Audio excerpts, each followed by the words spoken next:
આદુ લસણ અને મરચાંની પેસ્ટ છે.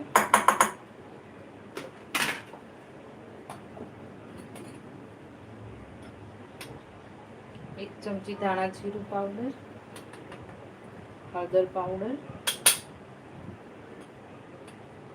અડધી ચમચી તીખું લાલ મરચું, 1/4 ચમચી ગરમ મસાલો,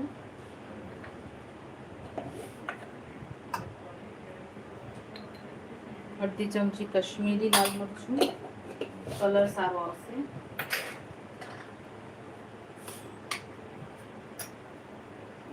અડધી ચમચી મીઠું સ્વાદ પ્રમાણે પાછળથી એડ કરીશું.